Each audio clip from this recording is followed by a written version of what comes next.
नमस्कार, आप देख रहे हैं DN24 न्यूज। मैं हूं राजेश हलपति। आज पूरे दादरा नगर हवेली में 73वां मुक्ति दिवस देशभक्ति, गौरव और उत्साह के साथ मनाया गया। दादरा पंचायत में आयोजित समारोह में ध्वजारोहण, राष्ट्रगान, विद्यार्थियों की मनमोहक सांस्कृतिक प्रस्तुतियों और देशभक्ति गीतों पर शानदार नृत्य ने सभी का दिल जीत लिया। आइए देखते हैं हमारी यह विशेष रिपोर्ट। दादरा पंचायत परिसर में दादरा नगर हवेली का 73वां मुक्ति दिवस बड़े ही हर्षोल्लास और देशभक्ति के माहौल में मनाया गया। कार्यक्रम का शुभारंभ दादरा पंचायत की सरपंच श्रीमती भारतीबेन हलपति द्वारा ध्वजारोहण के साथ हुआ। तिरंगा फहराते ही पूरा परिसर राष्ट्रगान की गूंज से गूंज उठा और हर ओर देशभक्ति का माहौल छा गया।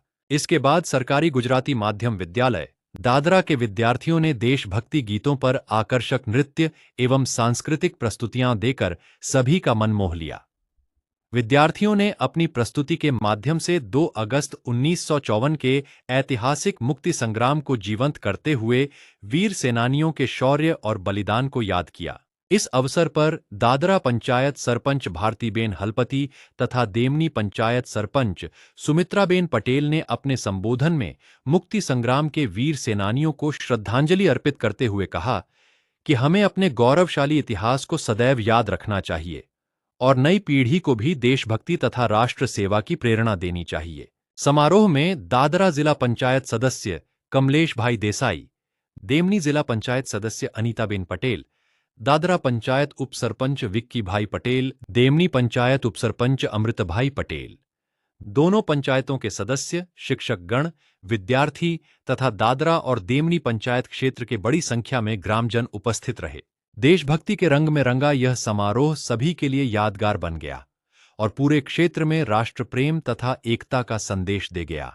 फिलहाल इस रिपोर्ट में इतना ही। अगर आपको हमारी यह रिपोर्ट पसंद आई हो तो वीडियो को लाइक करें, शेयर करें और कमेंट करें।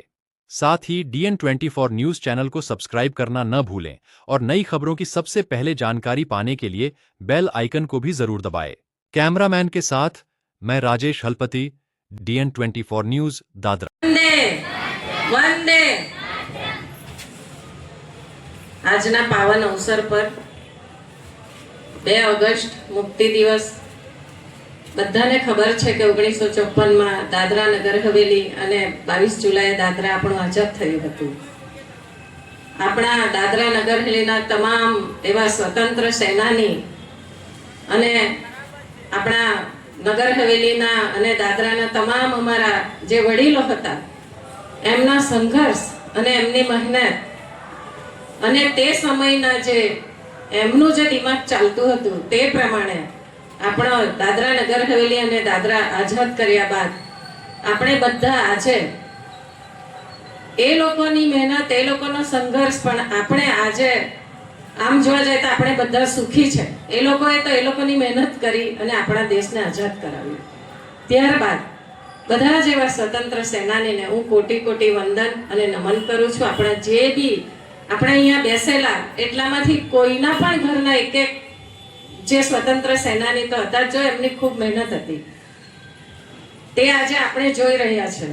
એવા સ્વતંત્ર સેનાની સંજીભાઈ રૂપજીભાઈ ડેલકર, ભીખુભાઈ પંડ્યા, આપણા દાદરાના જૈનભાઈ દેસાઈ, આ બધા જ સ્વતંત્ર સેનાનીને હું દાદરા પંચાયતના સરપંચ અને દેમણી પંચાયતના સરપંચ, ડિસ્ટ્રિક્ટ પંચાયત બેવ દેમણી અને દાદરાના અને તમામ સભ્યો અહીંયા મંચ પર ઉપસ્થિત અને તમે બધા સામે બેસેલા અમારા વડીલ ભાઈઓ, બધા જ ભાઈ બહેનો, બધાના વતી હું ખૂબ ખૂબ હાર્દિક શુભકામના અને એમની આત્માને ખૂબ શાંતિ મળે અને ખૂબ વધારે હું શુભકામના આપું છું બધાના વતી। ત્યારબાદ આજે તમે જોઈ રહ્યા છે કે આપણા દાદરા નગર હવેલીમાં ખૂબ વરસાદના કારણે રસ્તા પણ થોડા ખરાબ થઈ ગયા છે અને જ્યાં ત્યાં કચરો પણ પડેલો તો પણ એ તો અમે ઉચકાવી લેવાનું કામ કર્યું છે પણ રસ્તામાં અમે મટીરિયલ બી નખાવતા જ છે। થોડું ઘણું કામ રહ્યું હોય તો પણ એ અમે પૂરું કરી દેશું અને દાદરા નગર હવેલીમાં જ્યારથી પ્રફુલભાઈ પટેલ અહીંયા એડમિનિસ્ટ્રેટર તરીકે એમનું પદ લીધું ત્યારથી તમે જોઈ રહ્યા છે કે ખૂબ કામો થયા છે અને નરેન્દ્રભાઈ મોદીજી દેશના યશસ્વી પ્રધાનમંત્રી વડાપ્રધાન એમણે પણ ખૂબ દાદરા નગર હવેલીને નજીકથી જોયા છે। જ્યારે પણ અમારો કંઈ પણ પ્રોગ્રામ હોય તો સામેથી કહે કે દાદરા નગર હવેલી મને હંમેશા યાદ છે ને યાદ રહેશે. તો એમને પણ હું ખૂબ ખૂબ ધન્યવાદ કરું છું કે નગર હવેલીમાં આવ્યા પછી ખૂબ કામો પણ થયા છે. આપણું દાદરા નગર હવેલી ખૂબ વિકાસના પંથે ચાલી રહ્યું છે. અને અત્યારે ડેન્ગ્યુના મચ્છરના લીધે અમે પણ એક ટીમ બનાવી છે. એ ટીમો આવે છે તમારે અહીંયા, તો એમને પણ તમારે બી થોડીક બતાવવાનું રહેશે કે ભાઈ અહીંયા પાણી છે કે શું છે, તો એનું પર નિવારણ લાવશું. અને એ બદલનું બધા જ અહીંયા આવેલા તમામ ભાઈ બહેનો, અમારા પ્રાઇમરી સ્કૂલના ટીચર, શિક્ષકો અને નાના અમારા બાળકો આવેલા બધા જ ભાઈ બહેનો, મંચ પર ઉપસ્થિત બધાને હું દાદરા પંચાયત વતી ખૂબ ખૂબ કોટી કોટી વંદન અને અભિનંદન કરું છું. જય હિન્દ, જય ભારત.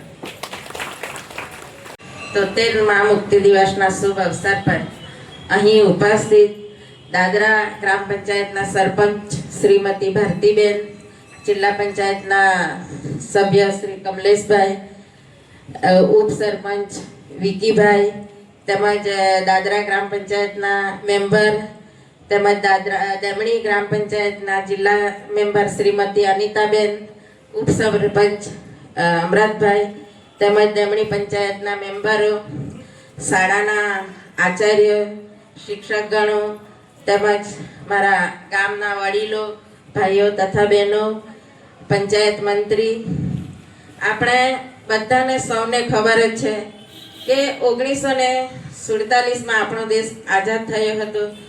ત્યાર પછી આપણા દેશમાં ઘણા પ્રદેશો એવા હતા કે જેમાં અંગ્રેજોનું શાસન ચાલતું હતું.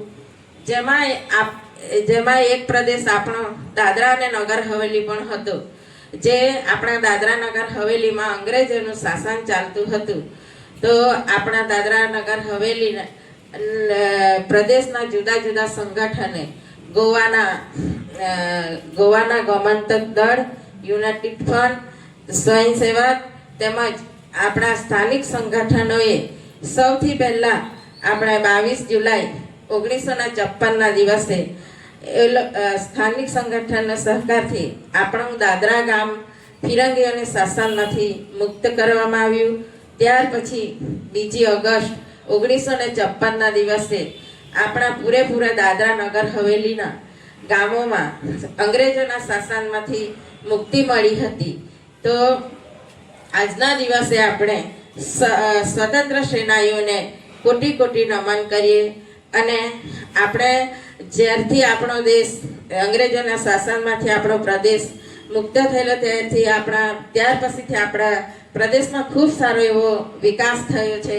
આપણા ગામમાં શાળાઓ, આંગણવાડીઓ, હોસ્પિટલો, બધી જ સુવિધાઓ જોવા મળતી છે. રોડ, પાણી. તો આપણા દેશના પ્રધાનમંત્રી શ્રી નરેન્દ્રભાઈ મોદીજીએ એક સ્વચ્છતા અભિયાનનું આયોજન કર્યું અને ગામે ગામે સ્વચ્છતા અભિયાન કરાવીને આપણે પણ દાદરામાં ખૂબ સારું એવું સ્વચ્છતા અભિયાન ચાલી રહ્યું છે. અને આ રોડોનો પણ થોડા ઘણા કામો બાકી છે. તે હવે આપણે દિવાળી પછી બધા જ પૂર્ણ કરવામાં આવશે. અને આપણા પ્રદેશના પ્રશાસક શ્રી પ્રફુલભાઈ પટેલને બી મેં ધન્યવાદ આપું છું કે આપણા ગામના રોડોના વિકાસના બધા જ કામો લઈ લીધેલા છે. અને કામ ચાલુ પણ થઈ ગયેલું છે, પણ વરસાદના કારણે થોડું હમણાં બંધ છે. તો તમે બધા ટૂંક સમયમાં આવ્યા અને અહીંની અમારા ગ્રામ પંચાયતને આપણા સ્વભાવ બધાડી એમને બદલ હું તમને બધાને ધન્યવાદ આપું છું. જય હિન્દ, જય ભારત. દાદરા પંચાયત અને જે તમારું આપણું ગામ છે એ ગામ પણ ખૂબ વિકાસ કરી રહ્યું છે. અને સાથે સાથે આપણો પ્રદેશ પણ, આપણા અહીં ઘણી બધી ઇન્સ્ટિટ્યુશન પણ ખુલી ગઈ છે. સૌથી વધારે હમણાં જે બાળકો માટે ઇમ્પોર્ટન્ટ છે એ નમો હોસ્પિટલ ખુલી, એમાં આપણે ડૉક્ટર પણ બની શકીએ છીએ. અને આપણા પ્રદેશ માટે ઘણી બધી એવી સીટો છે જેમાં ST, SC, OBC અને દરેક બાળકો મહેનત કરીને પોતાનું સપનું પૂરું કરી શકે છે. તો આજના આ કાર્યક્રમમાં આપણા સૌમાં પ્રદેશ પ્રેમ, રાષ્ટ્ર પ્રેમ, એકતા અને દેશ સેવાની ભાવનાને વધુ મજબૂત બનાવે તેવી શુભેચ્છાઓ સૌને. અંતમાં કાર્યક્રમને સફળ બનાવવા બદલ તમામ મહેમાનશ્રીઓ, ગ્રામજનો, શિક્ષક મિત્રો કર્મચારીઓ અને ઉપસ્થિત સૌને હૃદયપૂર્વક આભાર વ્યક્ત કરું છું. જય હિન્દ, જય ભારત.